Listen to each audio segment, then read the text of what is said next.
বস্তাগুলো দেখেন, এই যে দেখেন, এই যে এগুলো যদি মানুষের কানে যায় শুনতে দিলে মানুষের কিভাবে হবে? এটি কোনো ময়লার ভাগাড়ের দৃশ্য নয়, এটি ভোলা সদর 250 শয্যা জেনারেল হাসপাতালের চিত্র। যে হাসপাতালে অসুস্থ রোগী এসে চিকিৎসা নেবে সে হাসপাতালেরই এমন রুগ্ন দশা। ছারপোকা, তেলাপোকা, মশা মাছি সহ বিভিন্ন পোকামাকড়ের আক্রমণে অতিষ্ঠ রোগী ও তাদের স্বজনরা। রোগী শয্যার নিচে ছোটাছুটি করছে ছারপোকার দল, জামা কাপড় জুড়ে রয়েছে তেলাপোকার রাজত্ব। অসুস্থ, পেটে ব্যথা, বমি করতেছে, আজকে 2-3 দিন যাবত ভর্তি। এখন পরিবর্তন হয়েছে, চিকিৎসা খারাপ না, চিকিৎসা ভালো, কিন্তু এখানে হচ্ছে যেটা পরিবেশটা খারাপ। প্রতিটা বেডে নিচে এত ছারপোকা যে মানুষ ঘুমাবে রাতে কানের ভিতরে, মানে একটার জন্য আসে, তারপর প্রচুর পরিমাণ মশা, মানে পরিবেশটা এই মোট কথা খারাপ। এই ছারপোকা মানে আমার কত লজ্জা, এখানে আমরা আস্তে আস্তে সুস্থতা হওয়ার জন্য, আর যদি আরেকটা রোগ নিয়ে যায় তাহলে এটা কেমন হয়? ছারপোকার যে অবস্থা, এতে ওরা স্প্রে করতেছে না কোনো ওষুধ, এটা একটা ব্যবস্থা নেওয়া হোক, কিন্তু চিকিৎসা আমরা সন্তুষ্ট। 250 শয্যা হাসপাতালটির কোনো বেডই রক্ষা পায়নি ছারপোকা ও তেলাপোকা থেকে।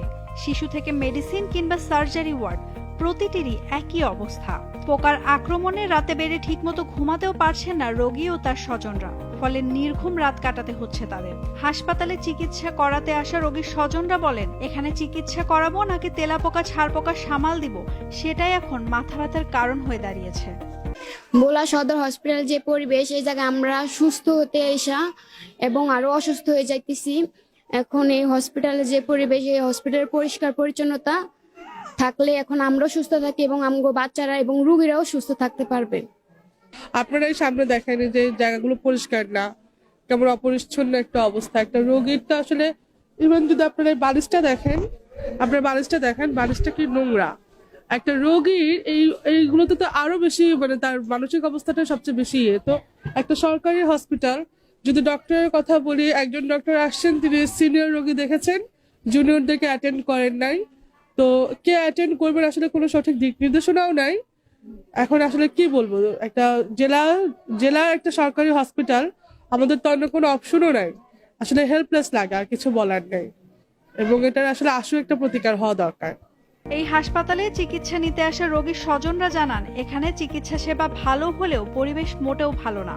জামা কাপড় থেকে শুরু করে খাবার দাবার সবখানেই পোকামাকড়ের অবাধ বিচরণ।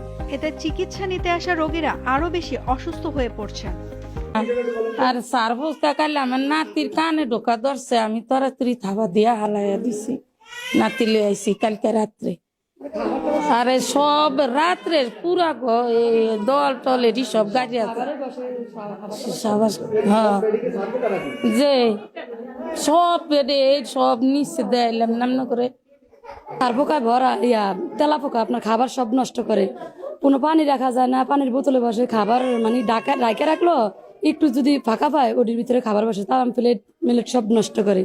তারপর পুরা বিছানার ভিতরে, আরে কালকে আমার নাতিনের এই কানের ভিতরে ঢুকুন ধরছিল, পর আমি থাবা দিয়া ফালাই দিছি, সবকিছু বিছানা নষ্ট করে। আর এমন অবস্থা পুরা সব মানে বিছনা খাতা খুতা সব ভরা, কোনো কিছুই করা যায় না। বাথরুমের তো অবস্থা পুরা খারাপ। আর সকালবেলা যদি টয়লেটে যায়, ওয়াশরুমে যাইলে তো আপনার বমি আসে। আজকে 3 দিন আসি, 3 দিনের ভিতরে মনে করেন যে কি লজ্জার বিষয়, আমি বাসায় চলে যাই। সত্যি কথা যে আমার বাসা কাছে, বাসায় চলে যায়, এখানে কোনো বাথরুম ইউজ করা যায় না, আপনার ওয়াশরুমে ঢোকা যায় না।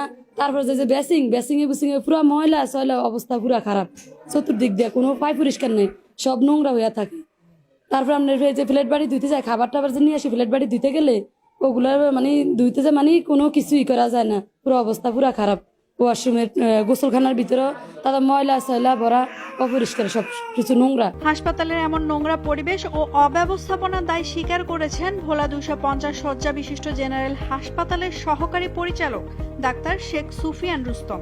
তিনি বলেন, হাসপাতালের এমন অব্যবস্থাপনা তাদের জন্য অত্যন্ত বিব্রতকর। আচ্ছা, এই ব্যাপারটা হচ্ছে আপনারা যে কথাগুলো বলছেন, এগুলো সবসময় ঠিক না, আবার অস্বীকারও করতে চাই না। আপনাদের মাথায় রাখতে হবে, বেড যদি অনেক পুরনো হয়ে যায় কিংবা নোংরা থাকে, তাতে কিছু পোকা টোকা তৈরি হতে পারে, তার ভিতরে অন্যতম পোকা ছারপোকা। তো যেটা করা হয়, অনেক লম্বা সময় ধরে যদি এগুলো ব্যবহার করা হয়, তখন এগুলোর একটা প্রাদুর্ভাব থাকে। কিন্তু শীতকালে আসলে এটা একটু বেশি দেখা যায়, গরমকালে গরমের জন্য এগুলো থাকে না, কিংবা বেডগুলো যদি আমরা ঘুরায় রোদ দিতে পারি, তাহলে লম্বা সময় ধরে ব্যবহার করা যায়, ওগুলো থাকে না। কিন্তু শীতকালে এসে এটা হয় না। আবার একই সঙ্গে বাচ্চাদের যে শুধু হাসপাতালে রাখতে হবে তা না, বাড়ি থেকে বাবা মারা তাদের নিজস্ব নোংরা কাপড় চোপড়গুলোও নিয়ে আসেন। তখন কার বাড়িতে কি আছে সেটা তো আপনি আমি জানি না, তখন এই জিনিসগুলো স্প্রেডেড হতে থাকে, সেখান থেকেও কিছু কিছু ছড়াচ্ছে। এখন এইভাবে আসলে একটা নির্দিষ্ট টাইম পরে কন্ডেমনেশনের মাধ্যমে পুরোনো জিনিসপত্র ফেলে নতুন জিনিসপত্র আনতে হবে, সেখানেও তো আমাদের অনেক বাধ্যবাধকতা আছে, আমরা চাইলেই তো রাতারাতি এটা করতে পারি না, এর জন্য কিছু সিস্টেমের ব্যাপার আছে। তো সেরকম যদি থাকে আমরা যথাযথ চেষ্টা করি, তারপরেও গার্জিয়ানদেরও খেয়াল রাখতে হবে। বিশেষ করে আসলে বলারও কিছু নেই, অনেক পেরিফেরিতে বাবা মারা যখন হাসপাতালে কাপড় চোপড়গুলো নিয়ে আসে, এগুলো দিনের পর দিন পড়ে থাকে, নোংরা থাকে, এগুলোর প্রাদুর্ভাব হয়, কম বেশি আছে। হ্যাঁ, কিন্তু আমরা চেষ্টা করি যাতে এগুলো না থাকে। হ্যাঁ, আর এগুলো আপনি যেটা বলছেন আপনারা দেখেছেন, এখন কতদূর কি দেখা যাচ্ছে, 10টা বেড থাকে, একটা দুটোতে এরকম মাইগ্রেটেড কিছু পোকা মাকড় থাকে, কিন্তু শীতকালে এটা কাভার করা আমাদের জন্য যেমন কষ্টকর, আমাদের জন্য একটু বিব্রতকর অবস্থাও বটে।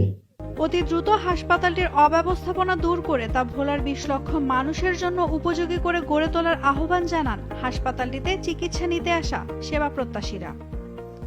নাওমিন নাসরিন, ডেইলি সান।